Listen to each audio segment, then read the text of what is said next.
दरअसल प्रधानमंत्री के 3 शब्द से पाकिस्तान सबसे ज्यादा बेचैन है और वो 3 शब्द हैं बची कुची जमीन। दुनिया भर के सिक्योरिटी एक्सपर्ट हिंदुस्तान और पाकिस्तान में अगले कुछ घंटे में, अगले कुछ दिन में क्या होने वाला है, इसका अपना अपना आकलन लगा रहे हैं, लगातार कयास चल रहे हैं और सबके दिमाग में यही 3 शब्द गूंज रहे हैं जो मोदी ने कहे हैं, बची कुची जमीन। बची कुची जमीन से आतंकवादियों का सफाया करेंगे और ज्यादातर सिक्योरिटी एक्सपर्ट का मत यह है कि इस बची कुची जमीन का मतलब है पीओके। पीओके से आतंकवादियों को खत्म करने का फैसला मोदी कर चुके हैं और यह तभी मुमकिन है जब पीओके कब्जा मुक्त हो, जब पूरा पीओके भारत को मिल जाए। तो क्या अब पीओके वापस आने वाला है? अब आतंकियों की बची खुची जमीन को भी मिट्टी में मिलाने का समय आ गया है। संदेश स्पष्ट है, मैसेज क्लियर है। यह सुनकर पूरे पाकिस्तान में पीओके को लेकर फियर है। शहबाज शरीफ का पसीना छूट गया है। इसहाक डार डर के मारे कांप रहा है। ख्वाजा आसिफ का फ्यूज उड़ गया है। बिलावल जगह जगह जाकर बिलबिला रहा है। पहलगाम के कातिल मुनीर का गला सूख गया है क्योंकि पीओके की घर वापसी का इंतजाम हो गया है।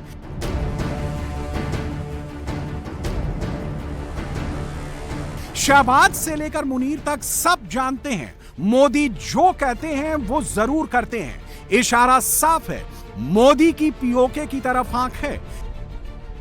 अब आतंकियों की बची खुची जमीन को भी मिट्टी में मिलाने का समय आ गया है। पीओके को लेकर पाकिस्तान का गला ऐसे ही नहीं सूख रहा, ऐसे ही नहीं वो न्यूक्लियर बम की गीदड़ भभकियां दे रहा है, क्योंकि उसे पता चल चुका है कि मोदी ने पाकिस्तान के टेरर अड्डों की एक एक लोकेशन को लॉक भी कर लिया है।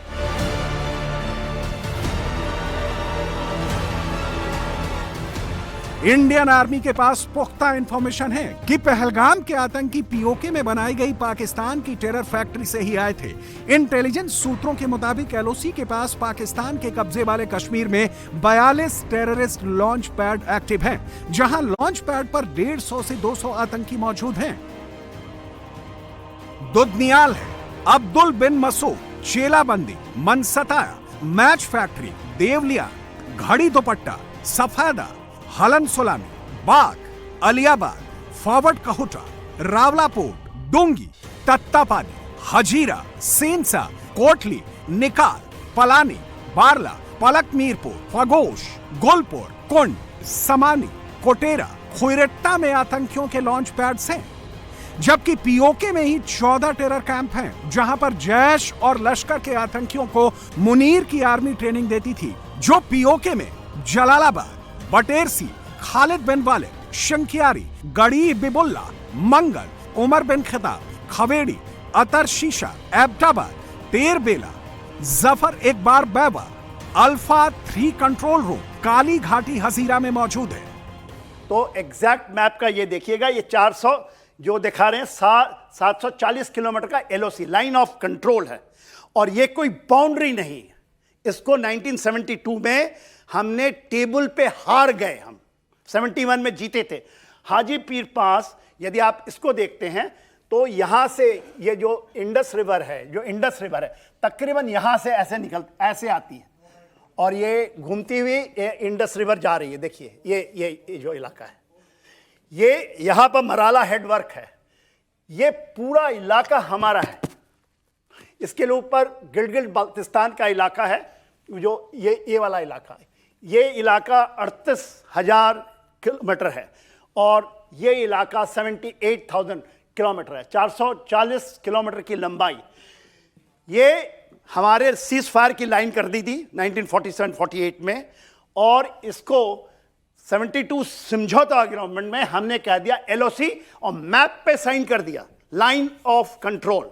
जी, ये आज जिसको हम मुजफ्फराबाद कहते हैं सर, महसन साहब आप भी बता सकते हैं मुजफ्फराबाद ये किस तरफ है? ये यहाँ है। अच्छा, एग्जैक्टली यहाँ है। यहाँ से ये जो देख रहे हैं ये झेलम रिवर आती है, यहाँ आके मिलती है झेलम। ये झेलम है, झेलम यहाँ से निकलती है। आपने अमरनाथ का सुना होगा नाम, यहाँ से निकलती है, झेलम यहाँ आती है। और ये वो जो आप शासकाम वैली बता रहे थे जो चीन को दी थी वो ऊपर है? शासकाम वैली वहाँ है, ऑलराइट। गिलगित बाल्टिस्तान का हिस्सा है, उसने चीन को दे दिया। ठीक है।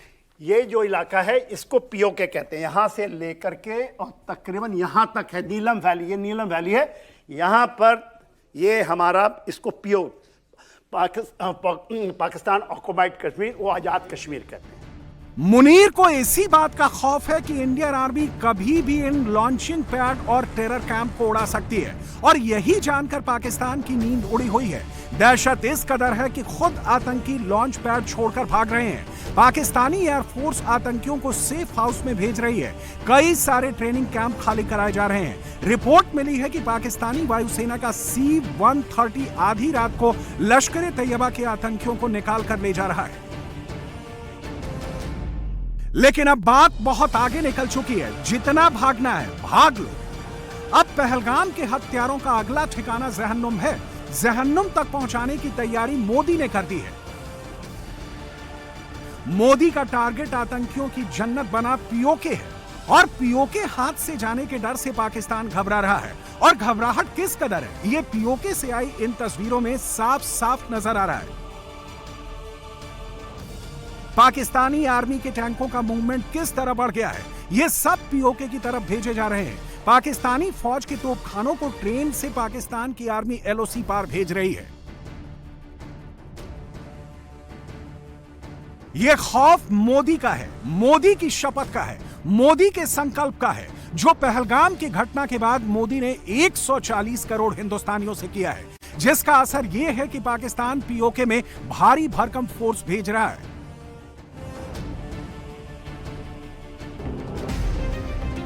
इस वीडियो को पीओके के गिलगित बाल्टिस्तान का बताया जा रहा है। दावा किया जा रहा है कि यह पाकिस्तानी सेना को LOC पार पीओके में जाने का ऑर्डर दिया गया है, जहां यह पाकिस्तान की फौज उन्हीं इलाकों में भेजी जा रही है।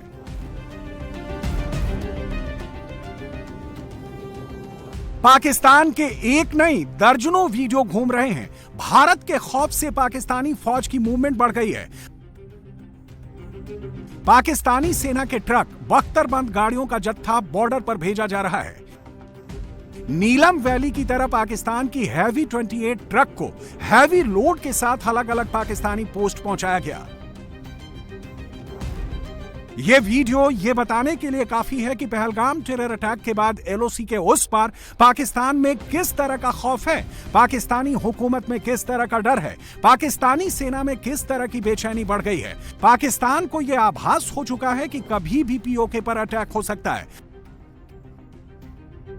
भारत के हर एक स्टेप से इस समय पाकिस्तान डरा हुआ है, और यही वजह है कि पाकिस्तानी आर्मी के 10 कोर ने, जो कि जम्मू कश्मीर के ठीक सामने पड़ती है, उसने निर्देश दिया है अपने जवानों को कि वो बंकर के अंदर रहे, सिविल लोगों की शील्ड बनाकर रहे। उसे पता है कि भारतीय सेना कभी भी आम नागरिकों पर हमला नहीं करती।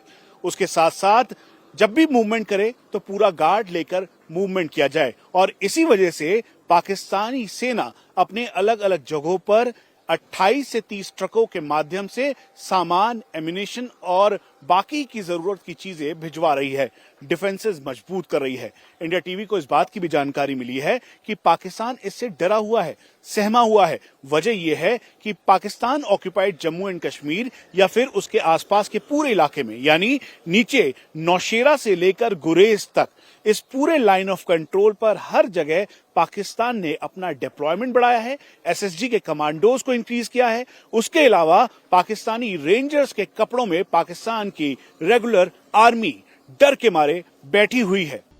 पहलगाम में मुनीर ने 26 हिंदुओं का कत्ल कराकर बहुत बड़ी गलती की है। मोदी इन कातिलों को अंजाम तक पहुंचाएंगे और पीओके भी वापस लेकर आएंगे, क्योंकि हिंदुस्तान में आवाज उठ रही है। मौका अच्छा है, मुनीर को सबक सिखाना है और पीओके वापस लाना है। प्रधानमंत्री नरेंद्र मोदी जी से एक ही गुजारिश है, ये ऐसे मौके पे जो आतंकवादी अपने देशवासियों के ऊपर हमला किए, ऐसे हमला को हम सब एकट्ठा होकर 140 करोड़ लोग हम सब मिलके मुंह तोड़ जवाब देने का वक्त है। दुर्गा माता को याद करो, अभी पाकिस्तान के ऊपर जो हमला करना है, जो भी करना है आप आगे करो। आज पाकिस्तान के खिलाफ कदम उड़ाना है, समझौता का समय नहीं है, मुंह तोड़ जवाब देना है। इसीलिए आप आगे बढ़ो, हम लोग आपके साथ में रहेंगे। 140 करोड़ भारतीय वासियों आपके साथ है। पीओके को पाकिस्तान को दो टुकड़ा करो, पाक आक्रमण कश्मीर हिंदुस्तान में मिला दो, हम साथ में रहेंगे। 65 के युद्ध में यद्यपि कच्छ का रण हम लोगों ने जीत लिया था, लेकिन ताशकंद समझौते के तहत हमको जमीन लौटानी पड़ी। उस समय अमेरिका का रुख पाकिस्तान के साथ था। 71 में इंदिरा जी के नेतृत्व में पाकिस्तान के टुकड़े हो गए, लेकिन अमेरिकी जो साम्राज्य था या जो अमेरिकी सरकार थी उसका रुख पाकिस्तान के साथ था। ये पहला अवसर है कि जब दुनिया की जो बड़ी ताकत है अमेरिका, यूरोपियन यूनियन और रूस भी, सबके रुझान भारत की तरफ हैं। इसलिए पाकिस्तान को सबक सिखाने का, आतंकी जो मंसूबे हैं उनको समाप्त करने का, आतंकवादियों को पालने पोसने के जो शेल्टर हाउसेस बने हैं उनको तोड़ने का, समाप्त करने का, इससे सुनहरा अवसर फिर कभी नहीं मिलेगा। भारत को अपनी शक्ति का प्रदर्शन करना होगा और मैं इस राय का हूं कि वक्त आ गया है जब पीओके भारत का हिस्सा होना चाहिए।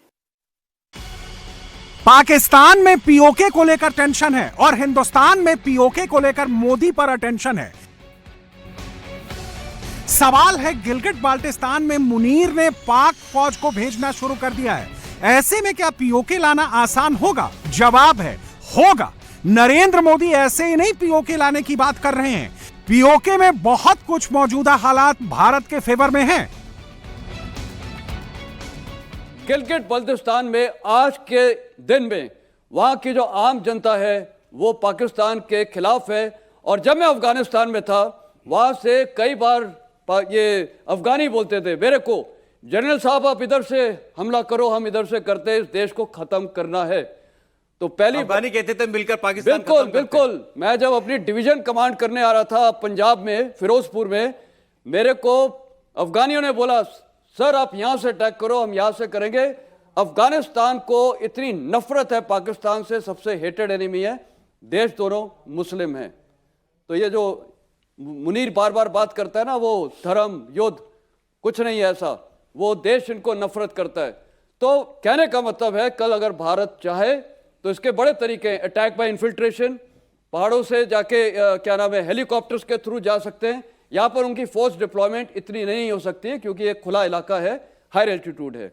ये वाला जो इलाका है कुपवाड़ा का और ये तंगधार का इलाका, वहाँ नीलम वैली है, किशन गंगा रिवर बहती है, यहाँ पर भी इनकी डिप्लॉयमेंट है, ऐसी बात नहीं है। लेकिन हम जाके हमला करके कैप्चर कर सकते हैं। लेकिन पूरे पीओके के पूरा कैप्चर करना इतना आसान नहीं है क्योंकि ये टेरेन बहुत ही, यहाँ पर ट्रुप्स ज़्यादा चाहिए कैप्चर। पहाड़ों में हाई एल्टीट्यूड में 1:12 रेशियो है या 12:1। अगर उनका एक जवान है तो हमारे तकरीबन 12 लोग चाहिए कैप्चर करने के लिए, अगर हमें कैप्चर कर। हाँ, तो ये रेशियो हो जाता है। प्लेन्स में हो जाता है 3:1, ये वाली इलाके में हो जाएगा 9:1 रेशियो। तो यहाँ पर ट्रुप्स की इंटेंसिटी चाहिए, लेकिन दुश्मन को आप इन्फिल्ट्रेट करिए, घुसपैठ करिए, पीछे से हमला करिए। और मैं बार बार हर चैनल में ये बोलता हूँ, उधर से अफगानी जो लोग हैं और बलूचिस्तान लिबरेशन आर्मी है और जो टीटीपी है और अफगान तालिबान है, वो सब यहाँ पर मदद कर सकते हैं। जो बात पीओके में तैनात आर्मी अफसर बता रहे हैं, ये पूरी बात मुनीर अच्छी तरह से जानता है। शहबाज भी पीओके की जमीनी हकीकत को जान रहा है। इसलिए जब मोदी कहते हैं कि अब आतंकियों की बची खुची जमीन को भी मिट्टी में मिलाने का समय आ गया है, ये सुनकर घबरा रहे हैं, क्योंकि हिंदुस्तान के पास पीओके लेने का प्लान A, B, C सब तैयार है। पहाड़ों के ऊपर जो डिफेंस लेके बैठा है बहुत अच्छी बात है। हमारा जो टैक्टिक्स है स्पेशल फोर्सेस का, यहाँ स्पेशल ऑपरेशंस का, do not hit your head on the wall, उसको इन्फिल्ट्रेट करो, पीछे जाओ, उसकी सप्लाई रूट को काट दो, उनको स्टॉप कर दो, उनको रिइंफोर्स मत करने दो, स्काडू की एयरफील्ड कैप्चर कर दो, स्काडू पूरा वहां से कट ऑफ हो जाएगा, उनका लिंक जो हमारे कारगिल के नॉर्थ में है पूरा कट ऑफ हो जाएगा।